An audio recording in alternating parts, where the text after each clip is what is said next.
नमस्कार दोस्तों, स्वागत है आप सभी का। तो हमने सीडीपी में आप लोगों का जो भी महत्वपूर्ण वंशानुक्रम और वातावरण वाला टॉपिक है, पूरे थ्योरेटिकल एस्पेक्ट को हमने कंप्लीट किया। फिर उसके बाद आप लोग के टेस्ट और टेस्ट के सॉल्यूशंस जो होते हैं वो हम आप लोग को भी प्रोवाइड करते हैं, जिसके बहाने हमारे कुछ क्वेश्चन और प्रैक्टिस में आ जाते हैं। तो आप यहाँ पर जो क्वेश्चंस देखेंगे वो पूरी तरह से कथन कारण कूट पर आधारित प्रश्न रहेंगे, सेंटेंस अरेंजमेंट पर आधारित प्रश्न रहेंगे। तो जो लेटेस्ट पैटर्न है उसके हिसाब से हमारी पूरी टीम लगातार आप लोग के लिए काम कर रही है, तो आपको बिल्कुल घबराना नहीं है। क्लासेस से आप जुड़कर केवल पढ़ाई करिए, कुछ भी आपको चिंतित होने की आवश्यकता नहीं है। हम उसके लिए खुद एक एक चीज के लिए रिस्पॉन्सिबल हैं। और कभी भी जब आप एमसीक्यू क्वेश्चन बनाते हो तो हमेशा याद रखना, थ्योरी कितना भी पढ़ लो, सीडीपी जैसे विषयों में, थ्योरेटिकल सब्जेक्ट में जितना ज्यादा आप एमसीक्यू लगाओगे, आपकी तैयारी वास्तव में तब बेहतर हो पाएगी। तो चलिए हम लोग क्वेश्चन नंबर 1 देखते हैं हमारे आज के सफर का। और जो भी स्टूडेंट अभी तक जुड़े नहीं है भैया, ऑफिस के नंबर पे कॉल करके आप लोग जुड़ जाइएगा, क्योंकि एकमात्र इंस्टीट्यूट है जहां पर लेटेस्ट पैटर्न के अकॉर्डिंग हमने सारी चीजों को अरेंज कर दिया है। पहला ही क्वेश्चन आप देख रहे हैं, कथन कारण पर आधारित प्रश्न है। पूछा गया है, बच्चे का विकास पूरी तरह से आनुवांशिक गुणों के द्वारा निर्धारित होता है, इसमें शिक्षक की भूमिका नगण्य होती है। भैया ये तो पक्का गलत है, क्योंकि आपको पता है बच्चे का विकास आनुवांशिकता और वातावरण दोनों की अंतःक्रिया पर निर्भर करता है, ना कि केवल आनुवांशिक लक्षणों पे। कारण पढ़ लेते हैं। विकास एक जटिल प्रक्रिया है जिसमें वंशानुक्रम और वातावरण दोनों की निरंतर गुणात्मक अंतःक्रिया होती है, ये सही है।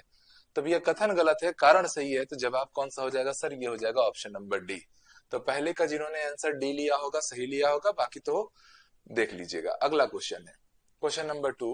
बोल रहा है समरूप मतलब जुड़वा, जो ट्विंस होते हैं, बच्चे के जन्म के तुरंत बाद अलग अलग सामाजिक आर्थिक वातावरण में पालने पर भी उनकी बुद्धि लब्धि स्कोर जीवन पर बिल्कुल समान रहेगा। सर ये बिल्कुल गलत है।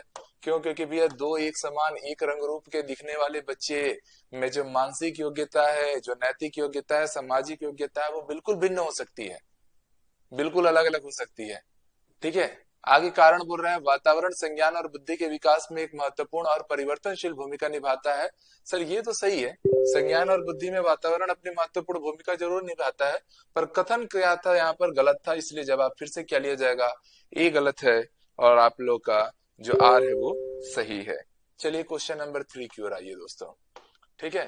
भाषा विकास, जिसको लैंग्वेज डेवलपमेंट के मामले में बच्चे के आसपास का वातावरण उसकी जन्मजात भाषा अधिग्रहण क्षमता को ट्रिगर करता है, क्या ये बात सही है? तो हाँ सर, ये बिल्कुल सही है। नन्हे बालक जो होते हैं, आपको पता है, अनुकरण से सीखते हैं। इसी को हम लोग रिटेंशन मेथड, अनुकरण विधि बोलते हैं। इसके प्रवर्तक कौन है? तो इसके प्रवर्तक अनुकरण अधिगम अल्बर्ट बंडूरा, या सामाजिक अधिगम भी बोल सकते हो, अल्बर्ट बंडूरा। हालांकि भाषा विकास के बारे में बात कर रहे हैं, भाषा विकास के जनक कौन है? Noam Chomsky. छोटे बच्चे जो होते हैं, आपको पता है, अपनी मातृभाषा स्वतः ही सीख जाते हैं। उसके लिए उन लोगों को कोई ग्रामर की क्लास नहीं करनी है, कोई स्पोकन इंग्लिश की स्पोकन क्लास नहीं करनी है, आराम से वो सीखते हैं। जैसे कोई तमिल परिवार में पैदा हुआ बालक है, उसे तमिल बोलने आएगा। कोई कन्नड़ परिवार वाले को कन्नड़ बोलने आएगा। ठीक है। छत्तीसगढ़ में पैदा हुआ बालक को छत्तीसगढ़िया बोलने आएगी। आप कोई हलवा जाति में पैदा हुआ उसे हल्वी भाषा बोलने आएगी। कोई स्वीडन अमेरिका में पैदा हुआ उसे अंग्रेजी बोलने आएगी। उसके लिए उनको स्पेशल वर्क नहीं करना पड़ता, बल्कि वो अपने वातावरण के अंतःक्रिया के द्वारा अधिग्रहण करते हैं। तो ये बात बिल्कुल सही है। नॉम चॉम्स्की के अनुसार बच्चे में भाषा सीखने की जन्मजात क्षमता, ठीक है, होती है, लेकिन उसे विकसित करने के लिए भाषाई वातावरण की आवश्यकता होती है। भैया ये भी बिल्कुल सही है, और ये कथन इसकी बिल्कुल व्याख्या भी कर रहा है। तो जवाब क्या हो जाएगा सर? ऑप्शन नंबर ए सही लिया जाएगा। ठीक है। क्लियर हो गया सभी लोग को? चलो क्वेश्चन नंबर 4 की ओर बढ़ जाते हैं। क्वेश्चन नंबर 4, मुझे पूरा भरोसा है आप लोग सही जवाब दे रहे हैं। विकास के सभी पहलुओं, शारीरिक, मानसिक, सामाजिक पर वंशानुक्रम और वातावरण का प्रभाव समान अनुपात मतलब 50-50 के रेशियो में पड़ता है। क्या ये सही है? तो हाँ सर, सही तो है। विकास के कुछ क्षेत्र जैसे आंखों का रंग और वंशानुक्रम का प्रभाव अधिक होता है, जबकि अन्य क्षेत्रों पर वातावरण का प्रभाव अधिक होता है। ये बात में आप बताइए कि कौन सा आंसर सही लिया जा सकता है। एक बात समझिए, विकास के सभी पहलुओं, शारीरिक, मानसिक, सामाजिक में वंशानुक्रम और वातावरण का प्रभाव 50-50 पड़ता है। सर इस कथन में ना हम लोग सही नहीं ले सकते। कारण क्या है?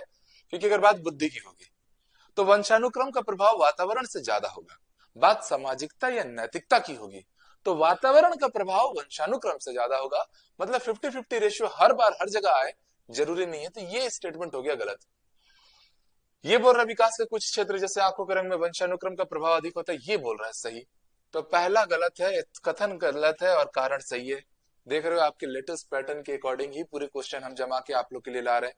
फिर से कथन कारण वाले प्रश्न आपको फिर से देखने मिल गए कि एक शिक्षक को समृद्ध और उत्तेजक कक्षा वातावरण प्रदान करने पर ध्यान केंद्रित करना चाहिए, चाहे बच्चों की पारिवारिक पृष्ठभूमि कैसे भी हो। क्या ये सही बोल रहा है क्या? ठीक है,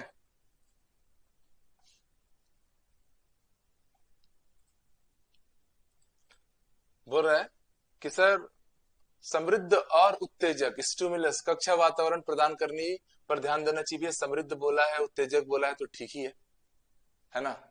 बड़ा एक अच्छा शैक्षिक वातावरण से आनुवांशिक रूप से निर्धारित सीमाओं के भीतर उनकी क्षमताओं को अधिकतम स्तर तक ले जाने में मदद होती है, ये भी सही है, ये भी सही है भैया। आनुवांशिक रूप से निर्धारित उनकी जो सीमाएं हैं उससे भी परे ले जा सकता है टीचर। कई बार आपने फिल्मों में भी देखा होगा, जैसे रानी मुखर्जी की एक बड़ी अच्छी प्यारी सी मूवी आई थी, ठीक है। वो जो सबसे पिछड़े क्लास वाले बच्चे थे उन लोगों को वो पढ़ा पढ़ा के और सबसे ब्रिलियंट बना रही थी। तो ये सारी चीजें टीचर पे भी डिपेंड करता है। तो इसमें कथन भी सही है, कारण भी सही है। जवाब क्या लिया गया सर? Option number A. चलो फिर क्वेश्चन नंबर 6 कूट वाला प्रश्न आ गया। देखो पूरा लेटेस्ट पैटर्न पे हम लोग पूरी पढ़ाई को कंटिन्यू कर रहे हैं, और ये चीजें जो आप लोग को हमारे क्लासेस में देखने को मिल रही है बाकी जगह आप तो संभव नहीं है, ठीक है। तो इसलिए बाकी दोस्तों को भी जरूर बता दीजिए कि भैया सही ढंग से पढ़ना है तो आपको जुड़ के पढ़ना है। प्रकृति पोषण विवाद सीटेट में इस प्रकार के प्रश्न उठते ही है। प्रकृति पोषण मतलब अनुवांशिकता और वातावरण, प्रकृति मतलब अनुवांशिकता और पोषण मतलब वातावरण के संदर्भ में निम्नलिखित कथनों पर विचार कीजिए। चलिए करिए। प्रकृति का अर्थ हमारे जैविक और अनुवांशिक पूर्व निर्धारण से है, बिल्कुल सही है। पोषण का अर्थ बच्चों के जन्म से लेकर मृत्यु तक उसे प्रभावित करने वाले भौतिक और सामाजिक वातावरण से है, भाई ये भी सही है। क्योंकि वातावरण को हमने दो भागों में बांटा था, भौतिक वातावरण, सामाजिक वातावरण। और सामाजिक वातावरण भी दो भागों में बढ़ गई थी, सांस्कृतिक और मनोसामाजिक, ठीक है। आधुनिक मनोविज्ञान मानता है कि विकास केवल प्रकृति का परिणाम है, भाई गलत है। क्योंकि आधुनिक मनोविज्ञान ये कहता है कि विकास में प्रकृति और पोषण दोनों की ही अपनी उपयोगिता है, ठीक है। चलिए, विकास प्रकृति प्लस पोषण का योगात्मक रूप है सर, ये भी गलत है। क्योंकि हमको पता है विकास प्रकृति और पोषण का गुणनफल रूप है, ना कि योगात्मक। तो कौन सा जवाब सही होगा सर? केवल पहला सही हो गया। कितना सुंदर क्वेश्चन था।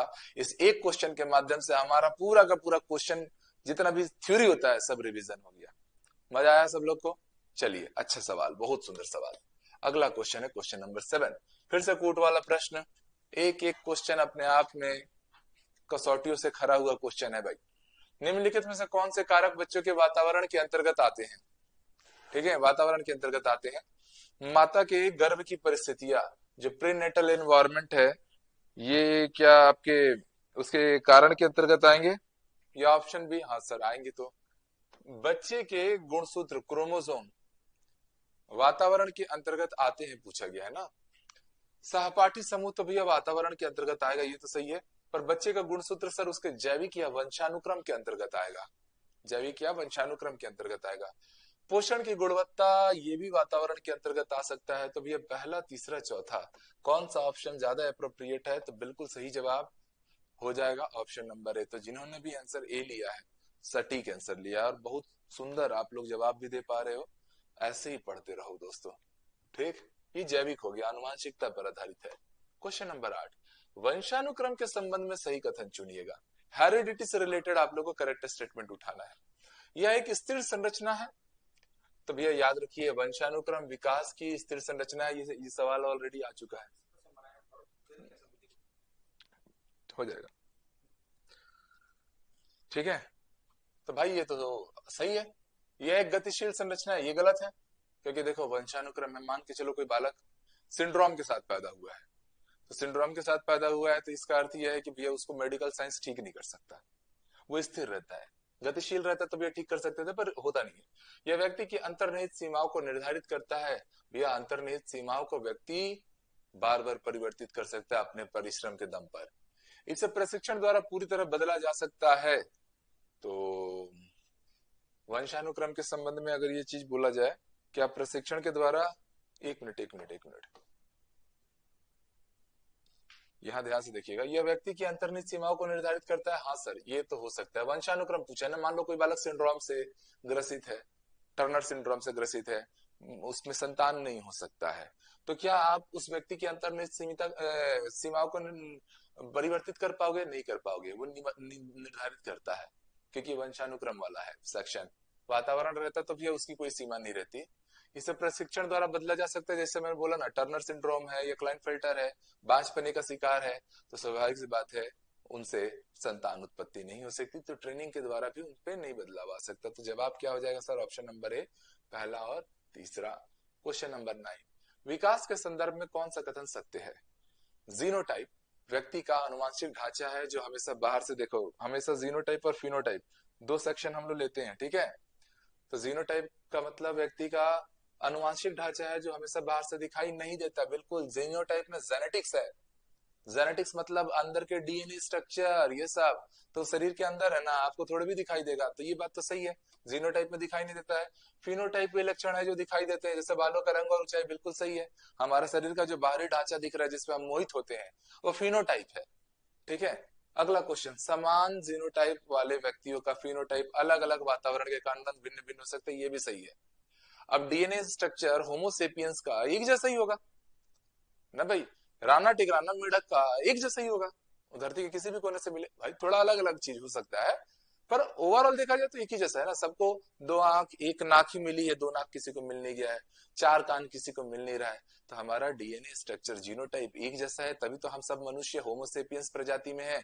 अदरवाइज हम पेंथेरा टाइग्रिस हो सकते थे, हम राणा टिकराना हो सकते थे, हम मैंगीफेरा इंडिका हो सकते थे, ठीक है, हम सोरिया रोबुस्टा हो सकते थे, कुछ भी हो सकते थे, बट सबकी अपनी अपनी क्या है, एक प्रजाति है, तो वो जीनोटाइप से निर्धारित होगी। और उसमें भी अलग अलग फिनोटाइप वातावरण के कारण हो सकते हैं। हाँ सर, होमोसेपियंस है हम लोग, दो कान होगा, दो आंखें होंगी, एक नाक होगा, एक मुंह होगा, जीभ होगा, हाथ पैर दो दो ठुक होंगे, धरती के किसी भी कोने में होंगे, पर चाइना वाले अलग रंग के दिखते हैं, ठीक है? नाइजीरिया, घाना, ब्राजील वाले अलग रंग के दिखेंगे, यूरोप वाले वो अलग रखेंगे। क्यों? क्योंकि उनके फिनोटाइप उनके वातावरण से प्रभावित हो रहे हैं। तो पहला, दूसरा, तीसरा तीनों सही हो रहा है यहाँ पर, तो आंसर क्या लिया जाएगा? डी। थोड़ा साइंटिफिक क्वेश्चन पूछ दिया था भैया। अगला क्वेश्चन देखो, कूट वाला, एक शिक्षक के रूप में वंशानुक्रम और वातावरण के ज्ञान का क्या उपयोग है? शिक्षक के रूप में वंशानुक्रम और वातावरण के ज्ञान का क्या उपयोग है? यह जानने के लिए कि बच्चे की विफलता केवल उसके जीन्स के कारण होती है। क्या ये सही है क्या? तो सर एक बात तो समझ में आ रहा है कि बच्चे की विफलता उसके जेनेटिक्स के कारण होती है, ये जरूरी नहीं है भाई। बड़े आईक्यू तेज लेके भी पैदा हुए और मेहनत ही नहीं कर रहे हो, तो talent without work, no work, सीधे। या व्यक्ति की व्यक्तिगत विभिन्नताओं का सम्मान करने के लिए, तो भैया वंशानुक्रम में व्यक्ति की विभिन्नताओं का सम्मान करना, ये तो टीचर की विशेषता होनी चाहिए। बच्चों को लेबल करने और उन्हें अलग अलग करने के लिए, ये तो गलत है, समावेशी शिक्षा की विचारधारा का हनन है। प्रत्येक बच्चे के लिए उचित शिक्षण विधियां और माहौल तैयार करने के लिए ये सकारात्मक ऑप्शन है। तो जवाब लिया गया सर दूसरा और चौथा, शिक्षक, अच्छे शिक्षक के रूप में आप, यही दो ऑप्शन सकारात्मक थे। अगला क्वेश्चन है, ठीक है, इंपॉर्टेंट क्वेश्चन है। यूरी ब्रेन फ्रेन ब्रेनर के पारिस्थितिकी तंत्र सिद्धांत, याद रखना, इसमें एक आपको अच्छा क्वेश्चन मिल गया। इसमें आपको मैट्रिक्स मैचिंग करनी है, पीक्यूआरएस में मैट्रिक्स मैचिंग करनी है। पारिस्थितिकी तंत्र सिद्धांत मैंने थ्योरी में भी पढ़ाता हूं मैं इसको, इसे किसने दिया था? यूरी ब्रेन फैन ब्रेनर ने दिया था, ठीक है? जो बच्चे के वातावरण को दर्शाता है उसे बच्चे के सबसे करीब से शुरू करते हुए सबसे दूर के क्रम में व्यवस्थित करना है। मैक्रो सिस्टम, माइक्रो सिस्टम, एक्सो सिस्टम, मेसो सिस्टम, आपसे बताना है। ये जो सीक्वेंस अरेंजमेंट वाले आजकल प्रश्न आ रहे हैं ना जी, ठीक है, उसमें बताना है कि कौन सा कहना चाहिए कि सबसे पास है, और फिर उससे दूर बढ़ते हुए क्रम में बताना है। सर मैक्रो सिस्टम मतलब जिसमें संस्कृति और कानून आएगा, माइक्रो में उसका परिवार और स्कूल आएगा, एक्सो में माता पिता का कार्यस्थल आ जाएगा, और मीजो सिस्टम में परिवार और स्कूल के बीच का संबंध आएगा। तो बच्चे के वातावरण को दर्शा रहा है और पास से दूर लेकर जा रहा है। तो इसमें कौन सा आंसर सटीक है सर? तो आप देखिए, पहली बात बच्चे का सबसे पास कौन है? तो बच्चे का सबसे पास उसका परिवार है, उसका, और परिवार से ही दूसरा जुड़ा हुआ कौन है सर? परिवार और स्कूल के बीच का संबंध। माता पिता का कार्यस्थल जो है सर ये दूर है ना, पापा कहीं वर्क कर रहे हैं, वो बच्चे के पास की चीज तो नहीं है। तो मैं इतना समझ गया सर, क्यों तो सबसे पहले आएगा, फिर ऐसा आना चाहिए, क्यों के बाद ऐसा आना चाहिए, तो ये खत्म, ये खत्म, ये भी खत्म, जवाब खत्म। ऑप्शन नंबर बी, बढ़िया अरेंज किया हुआ क्वेश्चन। आपकी ये जो चार स्टेटमेंट है, अब अगला सवाल इन पे भी आ सकता है, एक लाइन वाला। चलो भैया मिलान करो। केवल अनुवांशिकता द्वारा निर्धारित होती है, क्या निर्धारित होती है जी, तो अनुवांशिकता के द्वारा निर्धारित होगी हमारे आंखों का रंग।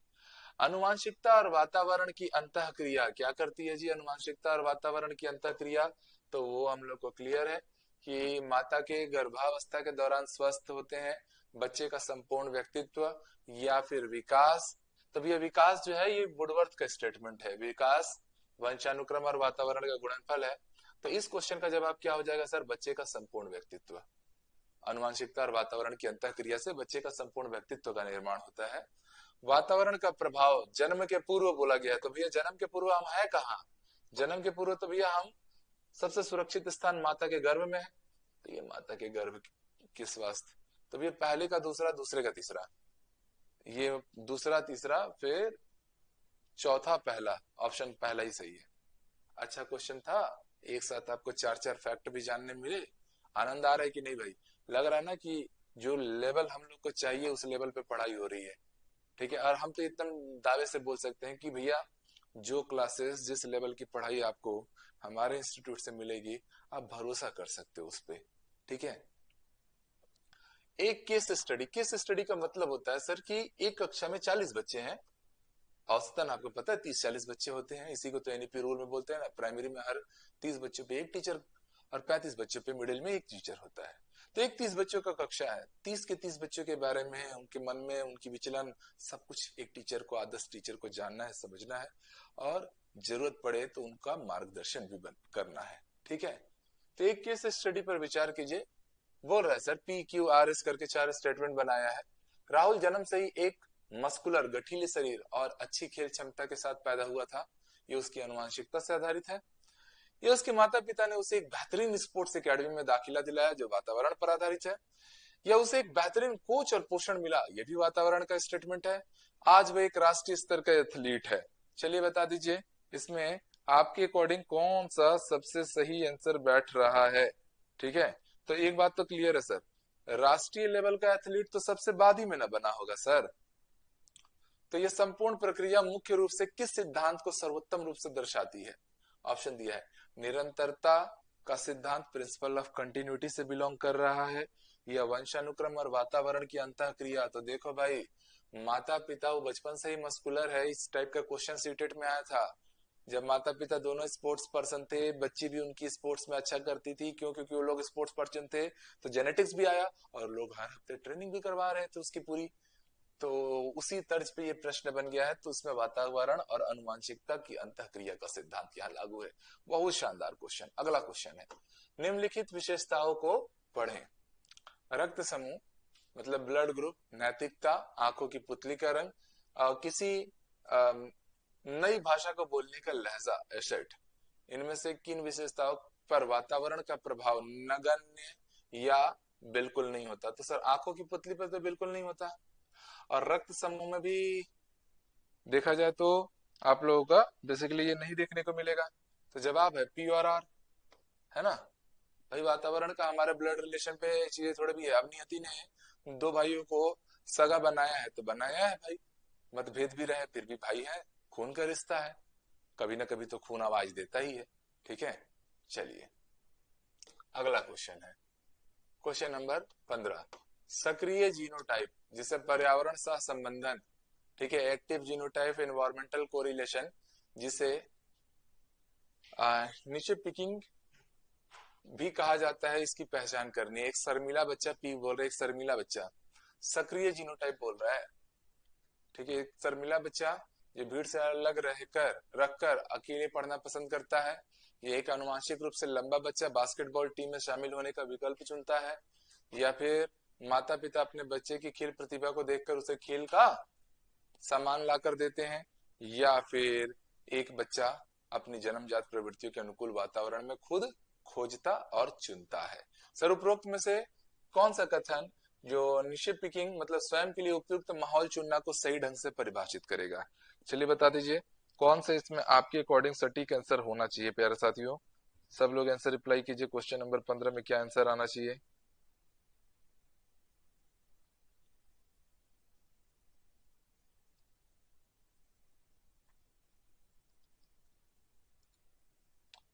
देखिए, शर्मीला बच्चा जो खुद को भीड़ से अलग रख के अकेला पढ़ना पसंद करेगा, स्वयं के लिए उपयुक्त माहौल को चुनना है सर। ठीक ही लग रहा है, ठीक ही लग रहा है। एक अनुवांशिक रूप से लंबा बच्चा बास्केटबॉल टीम में शामिल होने का विकल्प चुनता है। सर अनुवांशिक रूप से खाली लंबे हो तो बास्केटबॉल टीम में शामिल होने योग्य हो ऐसा जरूरी नहीं है, स्किल भी होना चाहिए।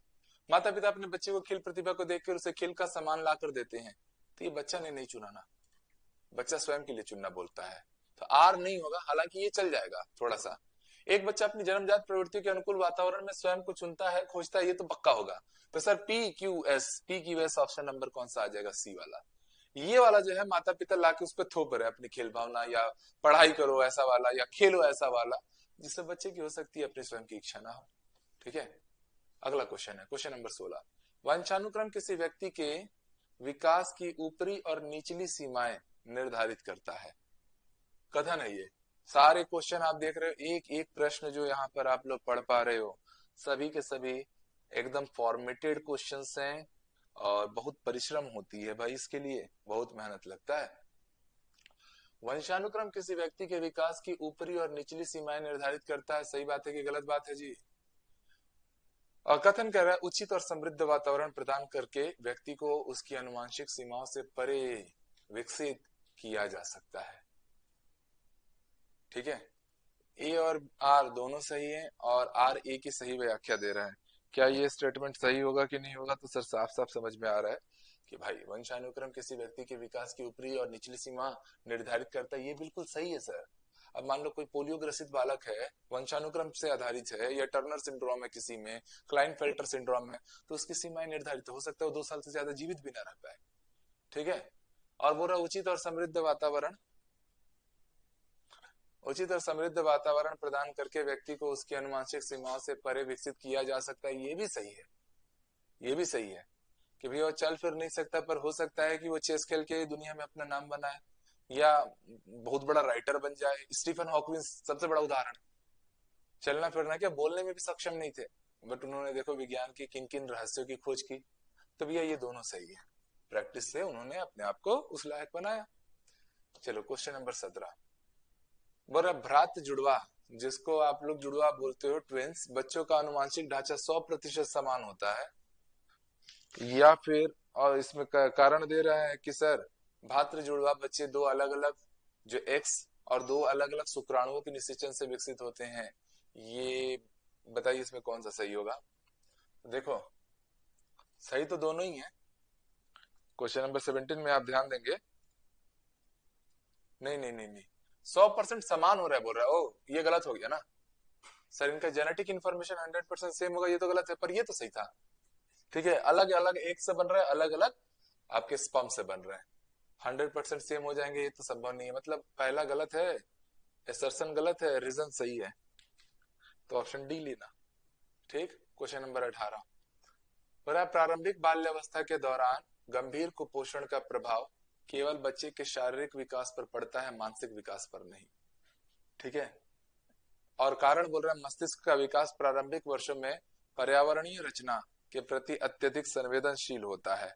तो भाई देखो, दोनों ही सही है, दोनों ही सही है। बचपन में उसको जो चीजें सिखाई जाएगी, इसी पे तो वॉटसन ने भी कहा है ना कि नन्ना बालक दे दो भाई, नवजात बालक, चोर डाकू डकैत जो चाहूं वो बना लो। पर जब हम बड़े हो गए हैं, व्यस्क हो गए हैं, अब अगर हमसे कोई बुरी संगति में हमको डालता भी है, तो हमारे पास बोध की क्षमता है, हम सही गलत जानते हैं। अब हमसे कोई बोलेगा भी चलो चोरी करना है या राष्ट्र के खिलाफ गद्दारी करनी है, तो स्वाभाविक सी बात है अंदर आत्मा अंदर से आवाज देगी प्राण जाए, पर ये कर्म नहीं करेंगे। ठीक है, तो वो चीजें हो जाती हैं कि मस्तिष्क का विकास प्रारंभिक वर्षों में पर्यावरणीय संरचनाओं के प्रति अति संवेदनशील है, बिल्कुल सही है, दोनों ही सही है। कथन भी, कारण भी, और एक दूसरे की व्याख्यात्मक भी है। Question number 19। फिर से देख रहे हो, पूरे के पूरे क्वेश्चन आपको अभी तक कितने प्रश्नों में एक भी सिंगल लाइनर क्वेश्चन नहीं है, पूरे हमने कथन कारण कूट मिलान वाले ही प्रश्न, सीक्वेंस अरेंजमेंट वाले ही अरेंज किए हैं। कथन कहता है कि बच्चे का लिंग निर्धारण सेक्स डिटर्मिनेशन पूरी तरह से अनुवांशिक प्रक्रिया है, इसमें बाहरी वातावरण का कोई हाथ नहीं होता, बात तो सही है। बालक होगा कि बालिका होगा ये तो भैया अनुवांशिकता पर ही निर्भर करता है, ये तो सही बात है। ठीक। पिता के गुणसूत्र एक्स या वाई निर्धारित करते हैं कि होने वाली संतान लड़का होगी या लड़की, ये भी बिल्कुल सही है, दोनों के दोनों सही है। जब दोनों के दोनों सही हैं और यहीं से बच्चे का लिंग का निर्धारण भी होता है पिता के गुणसूत्रों से ही। माता में तो भैया होमोगेमेटिक है, समयुग्मकी है। ठीक है, पिता में ना वाई क्रोमोसोम होता है, अगर वो जुड़ गया एक्स के साथ तो बॉय चाइल्ड, अगर एक्स के साथ एक्स जुड़ गया पिता का तो भैया वो फीमेल चाइल्ड हो जाता है। दत्तक ग्रहण अध्ययन, जिसको एडॉप्टेशन स्टडी का उपयोग यह देखने के लिए किया जाता है कि बच्चे अपने जैविक माता पिता मतलब आनुवांशिकता या दत्तक माता पिता से कितने मिलते जुलते हैं। ठीक। आनुवांशिकता और वातावरण के प्रभाव को अलग अलग समझने के लिए मनोविज्ञान में जुड़वा अध्ययन, ट्विन स्टडी और दत्तक अध्ययन सबसे प्रमाणिक तरीके माने जाते हैं। तो आप बताओ भैया इसमें कौन सा सही होगा। तो सर देखो, दोनों ही सही है और दोनों ही यूजफुल है, एक दूसरे की सटीक व्याख्या भी कर रहे हैं। तो 20 में आंसर ए लिया जाएगा। अगला क्वेश्चन है 21 नंबर, पूछा गया अनुवांशिकता के नियमों के संदर्भ में निम्नलिखित पर विचार कीजिए। ध्यान से सवाल पढ़िएगा। समानता का नियम, बुद्धिमान माता पिता की संतान बुद्धिमान होती है, बात तो सही है। अच्छा क्वेश्चन, पूरा अनुवांशिकता के नियम का रिवीजन हो जाएगा क्वेश्चन के माध्यम से। ठीक है। विभिन्नता का नियम, एक ही माता पिता के संतानें रंग रूप बुद्धि में एक दूसरे से भिन्न हो सकती है, भैया ये भी सही है, दोनों सही थे। प्रत्यागमन का नियम, प्रतिभाशाली माता पिता के संतान का औसत और कम बुद्धि का होना, तो ये बात भी सही है, क्योंकि भैया ये जो प्रत्यागमन का नियम होता है ना, वो क्या होता है सर, एवरेज की ओर जाता है, एवरेज की ओर जाता है। पर ये थोड़ा सा गलत लग रहा है। वो बाकी बच्चों से, अगर माता पिता प्रतिभाशाली है तो बाकी बच्चों से थोड़ा सा क्या होगा, अधिक बुद्धि वाला होगा। तो ये थोड़ा सा मुझे गलत लग जा रहा है 21 में। तो आपका जो एक्चुअल आंसर लिया जाएगा वो कौन सा लिया जाएगा। तो सर साफ दिख रहा है, ऐसे लेने को तो ले सकते हैं। प्रत्यागमन के सिद्धांत में क्या होता है ना सर, औसत शब्द भी बोला है, औसत होते हैं या बोल दिया है। एक्चुअल में बोलना चाहिए था औसत या उससे अधिक, औसत की बुद्धि से अधिक होते हैं, पर औसत अगर शब्द दिया है तो सर हम आंसर डी ले रहे हैं। यही प्रत्यागमन का नियम है ना, मतलब एवरेज की ओर बढ़ने की प्रवृत्ति होती है। ठीक है, तो तीनों ही सही हो गए। Good question. और इस क्वेश्चन से हमारा पूरा का पूरा वंशानुक्रम के जो सारे नियम है वो क्लियर हो गए। 3 नियम होते हैं सर, समानता का नियम, विभिन्नता का नियम और प्रत्यागमन का नियम। क्वेश्चन नंबर 22, स्कोर और सर स्कार एंड मैकार्टनी के जीनोटाइप वातावरण सहसंबंध के प्रकारों में शामिल कौन है। सर निष्क्रिय सहसंबंधन है या फिर आप लोगों का उद्दीपन प्रेरक सहसंबंध है, दोनों है। ठीक है, सक्रिय भी रहेगा, नकारात्मक तो कोई देगा ही नहीं वैज्ञानिक, तो ऐसे भी आप लोग को लग रहा था सर ये सवाल पढ़ा हुआ नहीं है, बट ऑप्शन देख के तो आंसर ले लोगे ना। कोई भी वैज्ञानिक नकारात्मक सहसंबंध का तो बात ही नहीं किया रहा होगा। अगला क्वेश्चन, निम्नलिखित में से कौन सी विशेषता पॉलीजेनिक मतलब कई जीन्स द्वारा निर्धारित होने होती है जिन पर वातावरण का प्रभाव पड़ता है। किन पर सर वातावरण का प्रभाव पड़ता है, ये आप लोगों से पूछ रखा है। सर देखिएगा, त्वचा का रंग वातावरण का प्रभाव पड़ता है, बिल्कुल करता है। अभी जैसे मैं बोल रहा हूँ पृथ्वी के दक्षिणी ध्रुव वाले सब अश्वेत दिखेंगे, काले काले दिखेंगे। कारण क्या है, क्योंकि वहां पर गर्मी ज्यादा है, टेम्परेचर हाई है, उनकी नाकें चौड़ी चौड़ी मोटी मोटी होंगी, शरीर बलिष्ठ बड़ा सा होगा। जिम्बाब्वे वेस्ट इंडीज के प्लेयर देखियो, ऐसे ऐसे वाले, क्रिस गेल, है ना। चलिए, बुद्धि पर उनका प्रभाव पड़ेगा सर वातावरण का, त्वचा के रंग पे तो पड़ेगा। वही यूरोप वाले देखते हो, गोरे चिट्टे, थोड़े से कम हाइट वाले, मतलब साउथ पोल वाले से कम हाइट वाले रहेंगे, नाक उनकी पतली सुरीलीदार रहेगी। तो इन्हीं पे प्रश्न बना के पूछ दिया है सर। तो ये पहला तो रहेगा। दूसरा बोल रहा है कि कई जीन्स द्वारा निर्धारित होती है जिन पर वातावरण का प्रभाव बुद्धि पर भी पड़ता ही है, बुद्धि पर भी वातावरण का प्रभाव पड़ता ही है, हमारा आसपास का वातावरण निर्धारित करता है। ठीक है, जैसे अब हम इंडिया में हैं, आईक्यू हमारा भले ही बहुत तेज हो, कर क्या रहे हैं, जो सारा समाज करने बोल रहा है, क्योंकि ब्याह शादी करना है तो भी सरकारी नौकरी में लगना है। ठीक है, इलॉन मस्क दुनिया का सबसे अमीर इंसान इसलिए क्योंकि वो सर्विस नहीं किया ना। अंबानी जी सबसे बेहतर इसलिए है क्योंकि सर्विस नहीं करने गए ना। तो वही बात है, हमारा बुद्धि हमारी सामाजिक संरचना के अनुसार चल रहा है। हमारे लिए लक्ष्य बन गया है कि भैया नौकरी लगाओ पहले, मतलब फॉर एग्जाम्पल है, हालांकि सरकारी नौकरी अपने आप में देखा जाए कई मायनों में बहुत बेहतर भी है। अभी अनिल अंबानी जी की जैसी स्थिति हो गई है, बैंकरप्ट हो गया, घर वर सब बिक रहा है।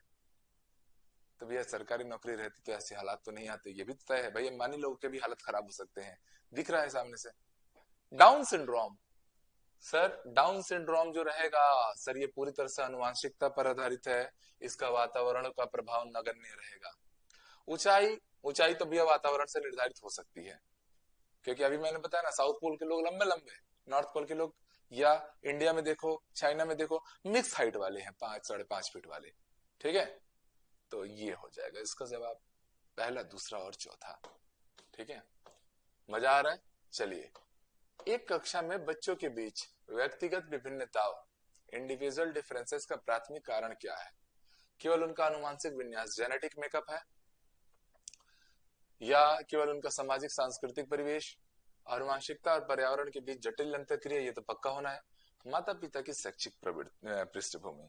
तो भैया बच्चों के बीच में जो विभिन्नता पाई जा रही है, उसका सबसे इंपॉर्टेंट फैक्टर क्या हो जाएगा सर? केवल ये तो होगा नहीं, ये भी केवल करके बोल दिया ना, तो ये दोनों होंगे नहीं। माता पिता की शैक्षिक पृष्ठभूमि भी बच्चे में विभिन्नता ला रही है क्या? ऐसा नहीं है।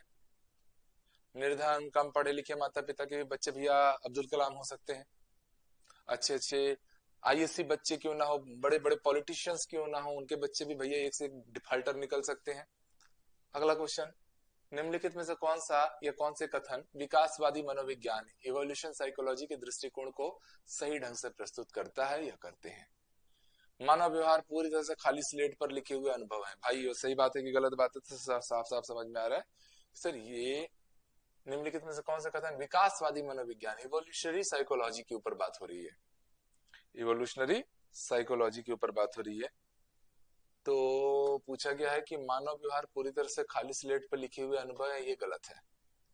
विकासात्मक, क्योंकि मनोविज्ञान पूछ रहा है, हमारे पूर्वजों के अस्तित्व और प्रजनन में सहायक व्यवहार अनुवांशिक रूप से हम तक पहुंचे, ये बात तो सही है। नेक्स्ट है, सहज प्रवृत्तियां, इंस्टिंक्ट हमारे विकास का अनुवांशिक हिस्सा है, ये भी सही है। ठीक, तो कौन सा आंसर इसमें ज्यादा अप्रोप्रिएट बैठा सर? वो है ऑप्शन नंबर बी। बहुत कम लोग इसको सही बनाए हैं, पर ठीक है, बेहतर है। अगला क्वेश्चन है, मिलान पर आधारित क्वेश्चन है, कितना सुंदर क्वेश्चन है, देखो तो भाई। आप बताओ भाई, मजा आ रहा है कि नहीं पढ़ाई करने में? तो अगर आपने जीत फाउंडेशन क्लासेस का अभी तक एप्लीकेशन नहीं डाउनलोड किया है तो कर लीजिए। हम बार बार आपसे यही कह रहे हैं कि पूरी टीम आपके लिए बेहतर से बेहतरीन करने में लगी हुई है। और YouTube को भी सब्सक्राइब कर लीजिए, सत्यजीत फाउंडेशन क्लासेस के YouTube को, क्योंकि अब मेरी जितनी भी कक्षाएं हैं सब वहां चलने वाली हैं। और आप लोग के जितने लोगों की पढ़ाई हो भी गई होगी, तो प्रॉपर रिवीजन के लिए MCQ चाहिए, तो वो उस YouTube चैनल के माध्यम से आप लोग को मिलते रहेगा। तो दोस्तों को भी बोलिए, YouTube पे तो जो चीजें जाती हैं फ्री ऑफ कॉस्ट जाती हैं। और हमारा हमेशा से ही बच्चों को सपोर्ट करने का बिहेवियर रहता है, इसलिए हम फीस भी बहुत कम रखते हैं। मैं तो देख रहा हूँ नॉर्मल नॉर्मल जगहों पे 5,000 रुपए, 6,000 रुपए, वर्ग 2 वर्ग 3 की फीस स्ट्रक्चर है। कई कई बार मेरे को भी लगता है कि यार अपमान हो रहा है, क्योंकि 2023 की भर्ती में राज्य का सबसे बड़ा सिलेक्शन तो जीत फाउंडेशन ने उठाया। इसका आधा का आधा शायद किसी इंस्टीट्यूट का रिकॉर्ड नहीं है जितना हमने सिलेक्शन दिया, 700 सिलेक्शन। टॉप 10 में एकमात्र इंस्टीट्यूट थी जिन्होंने टॉप 10 में रैंक दिया। उसके बावजूद हम बहुत लीस्ट फीस पे रखते हैं, और फिर भी आप लोग के ताने बाने सब सुनते ही हैं। इतना नंबर ऑफ क्लासेस भी सबसे ज्यादा, सबसे बेहतर कंटेंट भी, फिर भी ताना बाना आपका रहता है। तो कई बार लगता है ताना सुनना ही है स्टूडेंट का, तो फिर बाकी लोगों के जैसे ही फीस स्ट्रक्चर रख दो ना, 5,000, 8,000, है ना? सही कर रहा हूँ ना? करना चाहिए ना? मन नहीं मानता यार, क्या बोलोगे। जितने लोग जुड़े होंगे, जो लोग वीडियो देख रहे होंगे, उनको भी पता होगा इसमें बहुत से स्टूडेंट की हमने तो प्रत्यक्ष रूप से मदद की होगी। पर जिनकी हमने प्रत्यक्ष मदद भी की होगी ना, पता नहीं क्या है, क्यों है, नहीं समझ में आता है, वो सिलेक्शन भी ले लेंगे ना तो रिजल्ट शेयर करने नहीं आते हैं। बहुत दुखी होता है टीचर। टीचर जब दुखी होता है तो आपका भी बहुत सुख नहीं होने वाला है। ठीक है, चलिए, खैर हम अपने हिस्से का कर्म कल भी करते आए थे, आज भी करते आएंगे। अभी जैसे मैं देखा एक ठोक, बजट पेश हो रहा था जिस दिन, मैं बोला था मैं DPI जाऊंगा, तो भाई इतना तो पढ़े लिखे सब लोग हो कि जिस दिन बजट पेश होता है उस दिन स्वाभाविक सी बात है कि कोई मंत्रालय के अधिकारी आपको मिलेंगे नहीं उस दिन, क्योंकि सरकार का साल भर में सबसे महत्वपूर्ण दिन ही क्या है? Budget session. और उसी दिन वित्त मंत्री जी का स्पीच था। तो उसमें किसी एक स्टूडेंट ने, पता नहीं वो टीचर बनेंगे, उन्होंने लिखा था, इस कुत्ते को देखो, मतलब मुझे, ये छत्तीसगढ़ के युवाओं को धोखा देता है, कभी डीपीआई नहीं गया होगा, ऐसा ऐसा करके उन्होंने लिखा था। अब मजे की बात है ना, लोग उसको जाके लाइक करते हैं। इसलिए कई बार ना मन उचट जाता है कि छी, क्या ही संस्कार दिए हैं। अरे मैं कैसे जा सकता हूँ उस दिन बजट सेशन है, मुझे पता थोड़ी भी था, पहले ध्यान में नहीं आया होगा। पर जिस दिन बजट है उस दिन कौन सा अधिकारी आपसे मिल लेगा? उसके ठीक अगले दिन मैं गया। ठीक। तो अब मैं गया हूं तो लोग उसमें डालेंगे कि व्यूज के लिए गए हैं, इसके लिए गए हैं, उसके लिए। मेरा पूरा दिन खराब हुआ। वहां जाके मैं अधिकारियों से झगड़ा करके आ रहा हूँ उस स्थिति में, जब मेरे ऊपर खुद व्यापम ने पहले से एफआईआर डाल रखा है।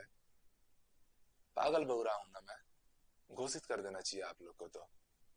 और सबसे गंदी बात लगती है ना कि यार कोई कुछ बोल के जाता है और तुम लोग जाके उसमें लाइक करते हो। किस परवरिश की देन है भाई? और काउंटर नहीं करते हो। कोई बोल के जाता, मुंह नोच दो भाई। हमारे परिवार वाले तो ये सिखाए हैं, कोई गलत करता है मुंह नोच दो। ठीक है। टीचर का तो हम लोग कभी अपमान नहीं सहते हैं, तुम लोग सह लेते हो। अजीब है। ठीक है। पर आप भी याद करोगे एक टाइम कि हाँ, कोई एक सत्यजीत सिंह था जो सच में युवाओं के साथ खड़ा होता था। कोई भी बदला पैटर्न आता था तो तैयार रहती थी उसकी पूरी टीम। ठीक है। आज नहीं समझ में आएगा, पर ये चीज मैं वादा जरूर करता हूँ, एक दिन मैं ये माहौल बनाऊंगा कि समझ में आपको जरूर आएगा। ठीक है। चलिए। बहुत तकलीफ होती है यार। क्या है इन बच्चों। अभी सीजी टेट में रोज 15 घंटा फ्री क्लासेस भाई। रोज 15 घंटा। किसी के सोच में नहीं आ सकता किसी इंस्टीट्यूट के कि भैया 12 12 15 15 घंटा। लास्ट के एक हफ्ते तो सब यूज के लिए करते हैं। हमने 2 महीने लगातार किया था। 2 महीने। निस्वार्थ सेवा की भाव थी, इसीलिए हर आंदोलन में जाके खड़े हो जाते हैं। हर बार 7वीं बार डीपीआई गया था मैं। किसके लिए? मेरा क्या है? आप लोग लिखते रहते हो कोचिंग माफिया और दुनियादारी। तकलीफ होती है कि भाई मैं 20 की उम्र में 35 लाख के पैकेज पे काम करने वाला लड़का। ठीक है। 35 लाख का पैकेज सपना होता है अच्छे अच्छे आईआईटीएंस का। मैं 20 साल की उम्र में वो अर्न कर रहा था। ठीक है। हमारी क्लास छत्तीसगढ़ के अलावा मध्य प्रदेश में भी चलनी है, बिहार में भी चलनी है, झारखंड में भी चलनी है, राजस्थान में भी चलनी है। तो अभी मैं पागल हूं कि जा जाके आप लोग के लिए कर रहा हूं। और आप लोग क्या करते हो जी? आप बोलोगे सर पढ़ाओ पढ़ाओ, इसी में मर रहा हो फिर। ठीक है। स्वार्थ सिद्धि का नजरिया शिक्षा में मत लाओ यार। ठीक है। और मैं हकीकत बोल रहा हूँ कि अगर तुम लोग सच में मेरे मेरे स्टूडेंट हो ना, तो कोई बोलता है कि माँ भैया दैया सब कर दिया करो। मैं हकीकत बता रहा हूँ, कोई बात नहीं, चलता है। ठीक है। इतने बड़े सब लोग हो। अब नहीं मन में आपके आता है, आपके मन में भी वही कुंठा है, तो कोई बात ही नहीं है फिर तो। ठीक है। मैं तो भैया अपने टीचर का नहीं सहता। कोई मिल जाता तो मैं फाड़ देता बीच से उसको। ग्रेगर मेंडल की बात कर रहे हैं, जीबी वॉटसन की बात कर रहे हैं, फ्रांसिस गॉल्टन की बात कर रहे हैं, लेव वाइगोत्स्की की बात कर रहे हैं। तो नाम आगे सर, लेव वाइगोत्स्की तत्काल मिलान हो गया सर सामाजिक सांस्कृतिक विकास का सिद्धांत। है ना? Francis Galton. आज आज मैं एक चीज देखा, मैं अपने इंस्टीट्यूशन में बजट आया है। तो बजट हमेशा करंट अफेयर्स का इंपॉर्टेंट सेक्शन होता है, एग्जाम में प्रश्न आते हैं। तो बजट पे वीडियो बनाना था शॉर्ट में, क्योंकि वो हमेशा हर एग्जाम में आता है। तो कोई फैकल्टी तैयार नहीं हो रहा था पता है पढ़ाने के लिए कि सर बजट वाला वीडियो बना लेते हैं। कारण क्या है? केवल बच्चों की हरकतें। बजट पेश किया है किसने? श्री ओपी चौधरी जी ने। उनका नाम जुड़ा है तो टीचर को आके इन लोग बकवास करेंगे। पढ़ाई कितनी बाधित हो रही है जी। माइंडसेट टीचर का बिगड़ जा रहा है। और ये चीजें ना, मैं हकीकत बता रहा हूँ, खाली हमारे यहाँ ही देखने मिलती है, बाकी जगह पे नहीं है। ठीक है। चलो, क्या बोलोगे? आपको जितना नेगेटिव करना है आप करते रहो। कोचिंग माफिया बोलना है बोलते रहो। मैं तो इतना जानता हूँ कि जिनसे ठगा रहे हो उनका जाके भक्ति कर रहे हो, और जो बेचारा मेहनत कर रहे हैं उनके लिए आपके अंदर भावना नहीं है। और हमको भी अब ये समझ में आ गया है कि यार अपनी माटी है, अपने लोग हैं करके थोड़े व्याकुल हो जाते हैं। ठीक है। जॉन ग्रेगर मंडल किस लिए जाने जाते हैं सर? अनुवांशिकता के जनक के रूप में जाने जाते हैं। जीबी वॉटसन, वॉटसन व्यवहारवादी है, तो व्यवहारवाद के जनक। अब व्यवहारवाद में, अच्छा, इन्होंने यही स्टेटमेंट दिया था ना, मुझे 1 दर्जन शस्त्र शिशु दे दो, उन्होंने डॉक्टर वकील चोर जो चाहूं वो बना सकता हूँ। ठीक है। फ्रांसिस गॉल्टन किस लिए जाने जाते हैं? तो सूजनन विकास या बायोमेट्री थ्योरी के जनक हैं। ठीक है, या जीव सांख्यिकी भी याद रख लेना। तो पहले का सर तीसरा है और दूसरे का पहला है। पहले का अच्छा मतलब ऑप्शन इधर पी क्यू आर एस यहाँ सजा हुआ है, तो थर्ड फिर फर्स्ट, तो थर्ड फिर फर्स्ट, फिर यही एक आंसर दिख रहा है। और बहुत सुंदर क्वेश्चन है। इस एक सवाल ने ना आपको चार अलग अलग फैक्ट्स बता दिए, यही उठ उठ के आ जाएगा। अगला क्वेश्चन है क्वेश्चन नंबर 27। गर्भाधान से लेकर बच्चे के जन्म तक जैविक संरचना जिसको बायोलॉजिकल स्ट्रक्चर के आकार के आधार पर सही क्रम छोटे से बड़े की ओर पी क्यू आर एस का व्यवस्थित कीजिए। देखो सीक्वेंस अरेंजमेंट पे क्वेश्चन बन गया।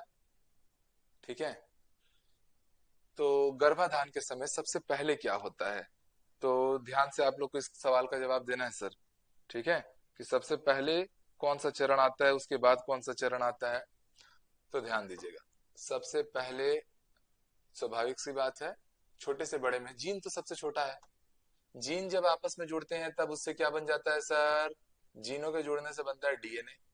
डीएनए फिर किस में कन्वर्ट होगा, जायगोट मतलब क्रोमोसोम गुणसूत्र में, और गुणसूत्र बाद में क्या बनाएंगे, जायगोट, जो कि फर्टिलाइज्ड एग बनता है। तो जवाब क्या हो जाएगा, ऑप्शन नंबर ए। ठीक है, समझ में आ गया, क्लियर हुआ, बढ़िया क्वेश्चन था, सीक्वेंस अरेंज करने पे इस प्रकार का प्रश्न पूछ भी चुका है। निम्नलिखित परिदृश्यों में जीनोटाइप पर्यावरण सहसंबंधन के प्रकारों को मिलाइए। संगीत में माता पिता अपने बच्चों के लिए घर में कोई वाद्य यंत्र रखते हैं, बात सही है कि नहीं है। तो सर अक्सर तो ये देखा जाता है, अगर डॉक्टर है तो डॉक्टर के घर में तो इक्विपमेंट तो रहनी ही रहनी है। बोल रहा है जीनोटाइप में, या एक, अच्छा थोड़ा सा ये क्वेश्चन ना वो हो गया सर, मिसिंग हो गया है, क्योंकि इधर पी क्यू आर तो दिया है बट यहाँ पर उनका वो मिलान करने वाला नहीं दिया है। तो थोड़ा सा ये क्या है, विलोपित कर दो। क्यों, क्योंकि क्वेश्चन इनकम्प्लीट हो गया है। इसमें आपको सक्रिय और निष्क्रिय फैक्टर मिलाने थे। ठीक है, तो वो जो फैक्टर्स है वो दिए नहीं गए हैं। अगला क्वेश्चन है क्वेश्चन नंबर 29। पर एक केस स्टडी पर विचार कीजिए। पी बोल रहा है मानव विकास एक सीधी रेखा में नहीं होता, बात तो सही बात है। विकास के तीन चार आपने कर्व पढ़ते हैं, concave curve, convex curve. Straight line वाला जो होता है ना बड़ा आइडियलिस्टिक होता है, उसकी चांस तो सबसे कम होती है। ठीक है, फिर दूसरा बोल रहा है विकास अनुवांशिकता और पर्यावरण का एक निरंतर पारस्परिक प्रभाव है, यह विकास पूर्व अनुमेय होता है। ठीक है, इनमें से कौन सा सिद्धांत ये स्पष्ट करता है समान जुड़वा बच्चों के अलग अलग पालने पर भी वे कुछ मामलों में समान और कुछ मामलों में विभिन्न हो सकते हैं। ये तो पूर्वानुमेय है ना, तो ये विकास का पूर्वानुमेय है, प्रिडिक्शन है। भाई जुड़वा बच्चे हैं, अलग अलग पाल रहे हो, तो कुछ में सिमिलैरिटी हो सकती है, कुछ में डिफरेंसेस हो सकते हैं, ये पहले से पूर्व निर्धारित है। ये दोनों सिद्धांत उसके समर्थक नहीं है। चलिए क्वेश्चन नंबर 30।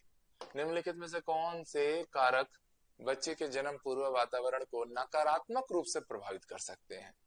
नकारात्मक रूप से प्रभावित करने वाले कारक में आप लोग किन किन कारकों को देखते हो, उस पे आप लोग से सवाल बना दिया है।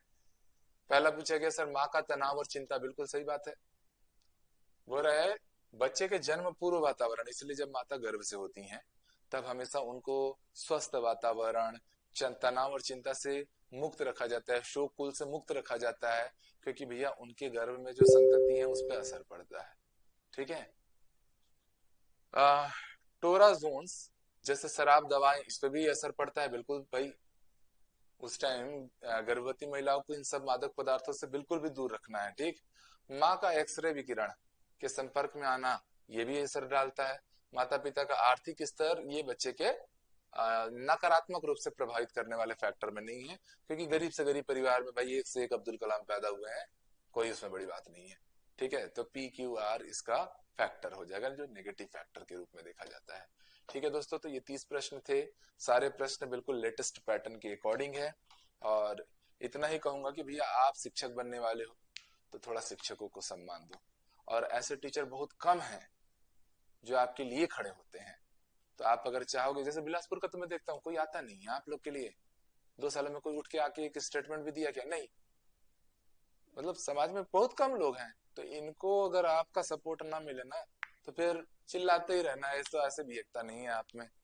ठीक है, तो सरकार इधर का उधर ढुलका देती है, अधिकारी उधर से इधर ढुलका देते हैं, यही चल रहा है। क्यों चल रहा है, क्योंकि स्थिति आपने बनाई, आपका कोई सपोर्ट सिस्टम नहीं बना, किसी को आपने उस लायक नहीं समझा कि वो आपकी अगुवाई करे। मानसिक रूप से प्रताड़ना दिया, ठीक है, देते रहो। एक टाइम के बाद जो आज आप फेस कर रहे हो कि आपको पता नहीं कि सवाल कहाँ पूछे, किसके दरवाजे जाएं, जहां आपको आपके अधिकार मिले, तो मुझे लगता है कि उसका आधार भी कहीं ना कहीं स्टूडेंट के द्वारा ही निर्धारित किया गया। जैसी करनी वैसी फलनी वाला हाल हो गया। आज ठगे जा रहे हैं। शिक्षा मंत्री जी सीधे बोल रहे हैं, अरे हमने तो सब पास करा दिया है। उधर व्यापम ऑफिस जाओ तो बोलते हैं आदेश दें तब हम आज लेटर निकाल दें। क्या चल रहा है समझ ही नहीं आ रहा, सच्चा कौन झूठा कौन, ठीक है। और इस बीच में नुकसान हो रहा है उन गरीब तबके से जुड़े हुए लोगों का जिनकी पूरी जिंदगी रुक गई है, ठीक है। पर वही बात है कि कोई उसके समर्थन में आए तो वो उन बच्चों का ही विरोधी है। और ये बच्चे लिख देंगे सर आप नेगेटिविटी पे ध्यान मत दो, तो मैं पॉजिटिविटी पे ध्यान देना चाहता हूं, पर तुम लोग कर रहे हो क्या पॉजिटिविटी मेरे फेवर में, या किसी भी ऐसे टीचर के फेवर में जो सच में आपके लिए खड़ा है, जो मेहनत कर रहा है, आपको हर पैटर्न की चीजें पढ़ाने की फेवर में रहता है। टफ से टफ एग्जाम को सरल, विषयवार भर्ती हो रही है, नए अपडेट आ रहे हैं, सरल बना बना के हम आपके सामने ला रहे हैं। थोड़ा सपोर्ट आपकी ओर से हमेशा हम लोग को उम्मीद रहती है। उस परंपरा को बनाइए और देखिए बहुत बहुत चमत्कार हो जाएगा। स्टेट की पूरी पॉलिसी बदल जाएगी। एक बार भरोसा तो करके देखो। All the best.